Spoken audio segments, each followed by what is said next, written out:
চট্টগ্রামের গ্যাস সংকটের খবর জানাতে আমাদের সাথে যুক্ত হচ্ছেন সহকর্মী প্রণবেশ চক্রবর্তী।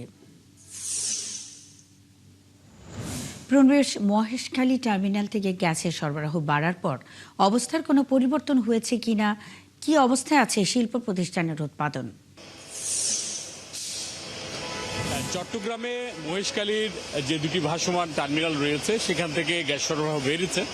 এই বাড়ার ফলে সংকট কেটেছে এটা বলা যাবে না, সংকট কিন্তু এখনো রয়ে গেছে।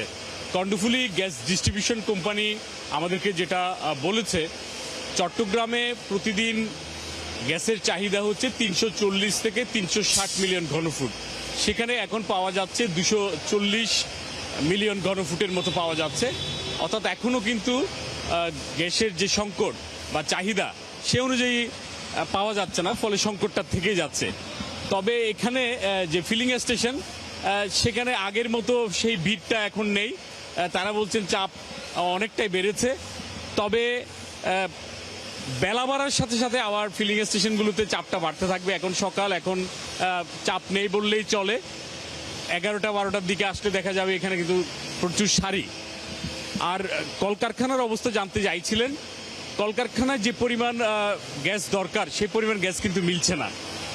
বিশেষ করে স্টিল রিরোলিং এবং আরএমজি সেক্টরের মধ্যে ডাইং, নিটিং এইটি পুরোটাই আসলে নির্ভর করে গ্যাসের উপর, এবং অনেকগুলো আরএমজি কারখানার 50% পর্যন্ত গ্যাসের উপর নির্ভরশীল। তো তারা সমস্যার মধ্যে রয়েছেন।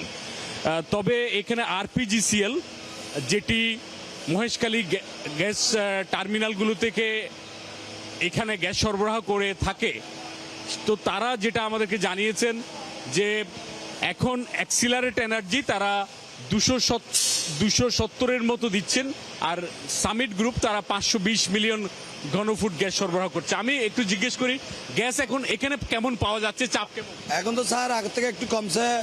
অনেক সময় তো দীর্ঘদিন আমরা ড্রাইভার শ্রমিক কষ্ট পাইছি, উর্গুমে নিয়ে আমরা ওইটা নিয়ে ব্যস্ত। যাত্রীরা যদি 2-4-5 টাকার জন্য বলি আমাদেরকে তারা মারে।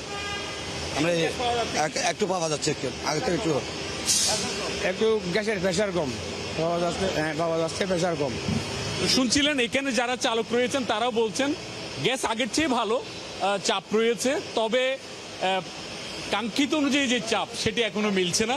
তারপরও পরিস্থিতির কিছুটা উন্নতি হয়েছে, এবং বিদ্যুৎ কেন্দ্রগুলোতে যাতে নিরবিচ্ছিন্ন গ্যাস সংযোগ থাকে সেই দাবি জানিয়েছে এখানকার যারা যেসব বিদ্যুৎ কেন্দ্র রয়েছে সেখানকার কর্মকর্তারা।